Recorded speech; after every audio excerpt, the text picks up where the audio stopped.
Student কেমন আছো? I hope প্রত্যেকে ভীষণ ভালো আছো। স্ক্রিনের ওপর একটা কোশ্চেন দেখা যাচ্ছে, ওই কোশ্চেনের আনসারটা আমরা এখন প্র্যাকটিস করব। ওকে, চলো কি বলেছে সেটা আমরা পড়ে নিই।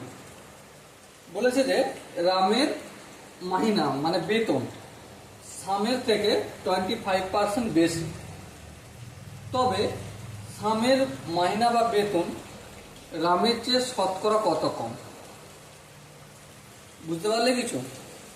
আমি হালকা পাতলা বুঝতে পেরেছি, হালকা পাতলা বুঝতে পারিনি, সেই জন্য আরেকবার ধ্যান দিয়ে পড়বো জিনিসটা আলটিমেট কি বলতে চাইছে। বলছি কি রামের মাহিনা বা বেতন সামের থেকে 25% বেশি। বেশ, বোঝা গেল। তাহলে সামের মাহিনা বা বেতন রামের চেয়ে শতকরা কত কম? অপশন এ আছে 10%, অপশন বি আছে 15%, অপশন সি আছে 20%, আর অপশন ডি আছে 25%। সো মাই ডিয়ার ওয়াটসন, এই চারটে অপশনের মধ্যে কোন অপশনটা রাইট অপশন হবে, সঠিক অপশন হবে, সেটাই এখন খুঁজে বের করা আমাদের কাজ। ওকে, তাহলে চলো খুঁজতে বের করি। ভাষার একটু গেম খেলে নেওয়া যাক। কোশ্চেনে যে অনুযায়ী বলেছে সেই অনুযায়ী আমরা কাজ করব। এই হচ্ছে রামের বেতন। রামের বেতন, রামের বেতন কত? সামের যা বেতন তার থেকে 25% বেশি। বেশ, আর সামের বেতন কত? সামের বেতন, সামের বেতনের উপর ডিপেন্ড করছে রামের বেতনটা। হ্যাঁ, কোশ্চেন অনুযায়ী তো তাই তো বলছে। তাহলে সামের বেতন যদি আমি এক্স ধরি, সামের বেতন যদি আমি কত ধরছি, এখানে এক্স ধরলাম, তাহলে রামের বেতন কত হবে? অবভিয়াসলি এক্স প্লাস এক্স এর 25%। হ্যাঁ ঠিক, কারণ দেখো একদম ফার্স্ট লাইনটা পড়ে দেখো, সুন্দরভাবে বুঝবে জিনিসটা। পুরো গেম আছে ভাষায়, ঠিক আছে? রামের মাইনা বা বেতন সামের থেকে 25% বেশি। আমি কি করলাম, ফটাক করে সামের বেতনটা ধরে নিলাম এক্স।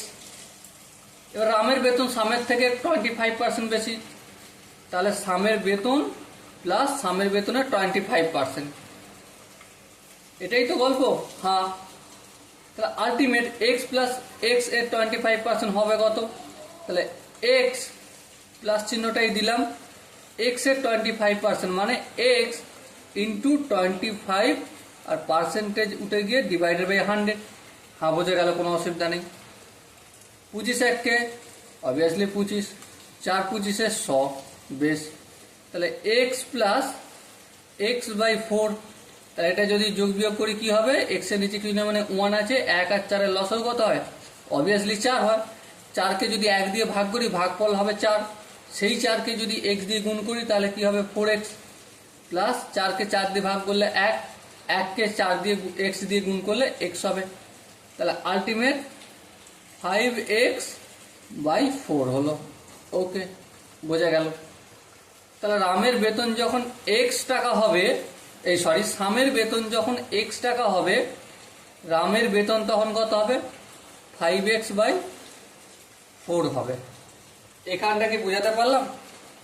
আশা করি এই লাইনটা তোমাদের বোঝা গেছে। এবারে গল্পটা এখানেই থেমে থাকলে হবে না, গল্পটা তো অন্য জায়গায়। অন্য জায়গা বলতে তাহলে রামের বেতন পেয়ে গেলাম আমরা, সামের বেতনও পেয়ে গেলাম আমরা। তাহলে এবার দেখো, রামের বেতন যখন 5x টাকা, তখন সামের বেতন কত হচ্ছে? x টাকা। এখানটা তো আশা করি কারো বুঝতে অসুবিধা নেই। এবার ধ্যান দিয়ে দেখো, কি দেন?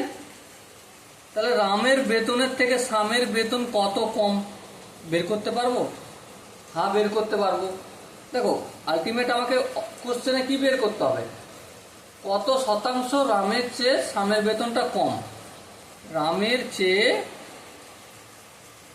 রামের চেয়ে শ্যামের বেতন কত শতাংশ কম। এই তো গল্প। তাহলে আমি শতাংশের কাজটা একটু পর করব। রামের চেয়ে শ্যামের বেতন কত কম এই কাজটা করে নিই। তা রামের চেয়ে শ্যামের বেতন কত কম? দেখো, রামের বেতন যখন 5x/4 হয় তখন শ্যামের বেতন কত? x। হ্যাঁ ঠিক। তাহলে -x বিয়োগ করলাম, এটা কম পেয়ে যাব। হ্যাঁ ঠিক। চলো ক্যালকুলেশন করলে কি পাবো? x এর নিচে কিছু নেই, মানে 1 আছে, 4 আর 1 লসাগু 4 হবে। আর 4কে 4 দিয়ে ভাগ করলে 1, 1কে 5x দিয়ে গুণ করলে 5x, মাইনাস 4কে আমি 1 দিয়ে ভাগ করি যদি 4 1কে 4 4 হবে, 4কে x দিয়ে গুণ করলে 4x ইকুয়াল টু 5x থেকে 4x যদি বিয়োগ করি আলটিমেট পাবো x, আর নিচে 4টা রয়ে যাবে। তাহলে কত কম হলো? x/4। বেশ, এখানটা আশা করি বোঝা গেল রামের চেয়ে শ্যামের বেতন কত কম, বোঝা গেল।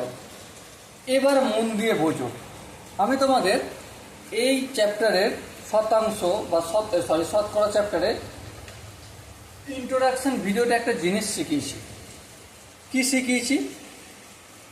এখানে লব থাকে আর এখানে হর থাকে। হ্যাঁ ঠিক। লব কোনটা হবে আর হর কোনটা হবে এটা আমি ভালোভাবে তোমাদের কিন্তু শিখিয়ে আসছি। ওখানে গিয়ে তোমরা একবার দেখো, প্লেলিস্টে যাও, প্লেলিস্টের একদম ফার্স্ট ভিডিও, প্রথম ভিডিও ইন্ট্রোডাকশন পার্ট, ওখানে সুন্দরভাবে শেখানো আছে। হরে হবে কি? যার সাথে তুলনা করা হবে তারটা লিখব, যার সাথে তুলনা করা হবে। আর লবে হবে যাকে তুলনা করা হবে। হ্যাঁ ঠিক। যাকে বলতে যতটা কম। ঠিক আছে। তাহলে দেখো, লবে তাহলে x/4 হবে। হ্যাঁ, এতটা কম। আর হরে কত হবে? 5x/4 হবে। হ্যাঁ ঠিক আছে। ইন্টু কিছু নেই, মানে 1 আমি লিখতে পারি। হ্যাঁ লিখতে পারি। তাহলে এই ইন্টু 100/100 করলাম, কারণ ডাইরেক্ট পার্সেন্টেজ আমি নিয়ে যাচ্ছি এখান থেকে। ঠিক আছে। এবারে এখানের গল্পটা একটু করে নিই। কি গল্প? x/4টা লিখবো। হ্যাঁ লিখবো। এইটা কি? ডিভাইডের চিহ্ন। এটাকে আমি ভুল করলাম, একটা গুণ চিহ্ন করলাম। ভুল করেছি? হ্যাঁ ভুল করেছি। তাহলে ভুল করলে আমাকে তো সঠিক করতে হবে। তার জন্য কি করতে হবে? এই 5x/4টাকে কি করতে হবে? 4/5x করবো। হ্যাঁ ঠিক আছে, কোনো অসুবিধা নেই। ইন্টু 100/100। এইটা আমি কেন করেছি বলতো? আলটিমেট এটাই কিন্তু আমি ডাইরেক্ট ভগ্নাংশ থেকে চলে যাচ্ছি শতাংশে, সেই জন্য আমি 100/100 করলাম। সাপোজ মনে করো এ লেখা রয়েছে, এ মানে আমি a ইন্টু 100/100 লিখতে পারি। হ্যাঁ, কেন? এই 100 কেটে গেলে তো এই হয়, সেই জন্য করেছি। আর এটা আনার কারণটা কি, এটা বুঝতে গেলে তোমাকে অতি অবশ্যই ইন্ট্রোডাকশন ভিডিওটা দেখতে হবেই হবে। ওকে, দেখো এই এক্স ক্যান্সেল আউট হবে। হ্যাঁ হবে। এইচ আর ক্যান্সেল আউট হবে। 5 1 5, 5 20 100। হ্যাঁ ঠিক। আচ্ছা, এরপর কি কাটাকাটি করবো? না, করবো না। কেন করবো না? কারণ এই যে নিচে ডিভাইডেড বাই 100 নয়, এটাকে সবসময় আমি প্রিজার্ভ করব, রক্ষা করব। কেন? গল্পটা এই করবে তো। 20/100।